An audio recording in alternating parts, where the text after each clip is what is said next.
میاں صاحب ایک تو بتائیے گا کہ ٹیلی فون لائن پر آپ کے ساتھ ابھی کون تھے؟ دوسرا یہ کہ میاں نواز شریف صاحب کا واپسی کے حوالے سے ان کا کیا منصوبہ بندی کیا کر رہے ہیں واپسی کی؟ یہ دیکھیے ٹیلی فون لائن پر کوئی نہ جادوگر تھا نہ کوئی گوار تھا.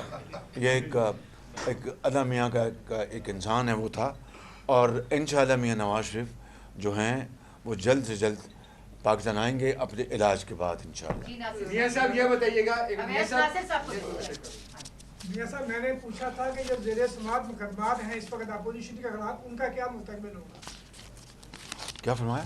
جو زیر سماعت مقدمات ہیں اپوزیشن کے خلاف آپ کے خلاف بھی ہیں ان کا مستقبل کیا ہوگا؟ کیا آپ مجھے بتائیں کہ جو ماضی ہے 3.5 سال اس کا گواہ ہے.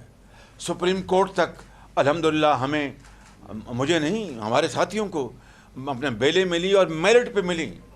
اور سپریم کورٹ نے کہا کہ یہ اپنا ایک ان کے پروسیکیوشن کے بڑے اپنا وہ 73 خان وکیل کھڑے تھے. ان کو کہا کہ بتائیں کہ شہباز شریف کے خلاف اس میں کیا ہے. ہی کم ٹو کراس میں اپنی خود نمائی نہیں کر رہا لیکن آپ کی طرف ذہن کی یاد دہانی کے لیے ہی come to cross as a good boy who has protected the interest of Punjab. وہ اپنی دم دبا کر اپنی درخواست دے کے بھاگ گیا وہاں سے.